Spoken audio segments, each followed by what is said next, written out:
कॾहिं कीअं हुनखे मारियो कंहिं? साले मालिक हुनखे मारे ॻोठ जे ॿाहिरि जेकी शाख आहे न, लाच खे शाख में उछले विया आहिनि। ज़रूर बेजार खान वारनि खे इहो मालूम थियो हूंदो त रज मूंसां राब्ते में आहे।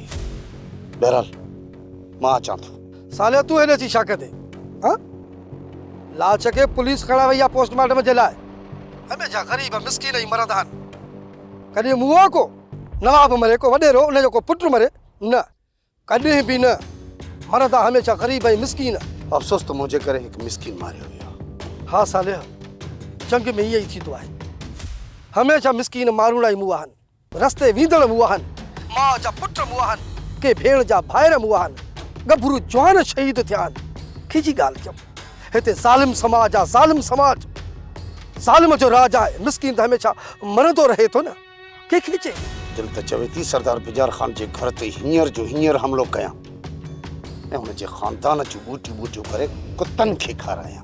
साले रेस बेजार खान न भव जे करे ई त अधु ख़ानदान कराची में रहियो अथई ऐं अधु ख़ानदान लंडन में थो रहे। ऐं घणनि सालनि खां पोइ ॻोठ में ईंदो आहे सिर्फ़ु ऐं सिर्फ़ु ज़मीन जे सार संभाल जे लाइ। ॿियो कोई हां थो फाटेसि ॻोठ जे लाइ? ख़बर अथमि सोढा खान, चङी रीति ख़बर अथमि त न लंडन आसमान में आहे न काई कराची समुंड जे विच में।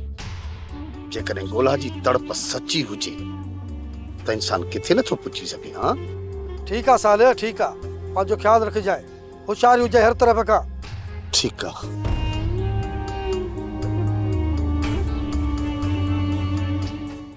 पोपट को बि मक़सदु न आहे, बसि सोचां पियो थो त इंसान थियण जी कोशिशि कयां। जेकी ज़िंदगी गुज़री आहे न उहा शैतानगिरी में गुज़री आहे, इन्हीअ करे ज़मीर मलामत कई आहे। पोपट शुक्र आहे मुंहिंजा अलाह, शुक्र आहे, शुक्रगुज़ार आहियां मां जो मुंहिंजो दोस्त, मुंहिंजो साथी तो पत्थर दिल मां रहम दिल करे छॾियो, हैवान मां इंसान करे मूंखे ॾिनी। शुक्र आहे मुंहिंजा मौला, शुक्र आहे। पर ॾाॾा मूंखे इहो त ॿुधा त चिबिड़ खान मूंसां त का बि दिलि जी ॻाल्हि न वरी, मूंखां त हमेशह पंहिंजा ॾुख लिकाईंदो रहियो। हाणे तूं वेझो आहीं चिबिड़ खान जो, का तोसां दिलि जी ॻाल्हि वरी आई? पोपट चिबिड़ खान ॾुखनि सां विड़ी विड़ी भुरी पियो आहे ऐं हू आण मञण लाइ तयार ई न आहे। दादा छा चिबिड़ो खान हिन खूनी कोट में पंहिंजी सॼी उमिरि पूरी करे वेंदो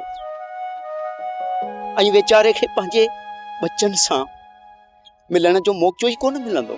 पोपट ईंदड़ वक़्त जे मुठ में छा छा लिखियलु आहे उहो त ख़ुदा ई बहितर थो ॼाणे। हाणे तूं हुननि जो ख़्यालु रखजांइ त मां वञी हुन पोड़े खे का मानी ॾियां। मुंहिंजा मालिक, मुंहिंजा पाक रब, तूं ई सॼे जग जहान जो पालणहार आहीं। सभिनी खे रोज़ी रिज़्क़ पहुचाईंदो आहीं, पंहिंजी मख़लूक खे ख़ुशियूं बि ॾींदो आहीं, गम बि ॾींदो आहीं। मुंहिंजो मालिक मुंहिंजे ख़ुशियुनि जी बि पाड़ थो थिए। वेरुन जी वस्ती, वेरुन जी वस्ती। सब्सक्राइब कयो असांजो official YouTube channel Singh TV HD drama ऐं वधीक अपडेट लाइ बेल आइकन खे क्लिक करियो।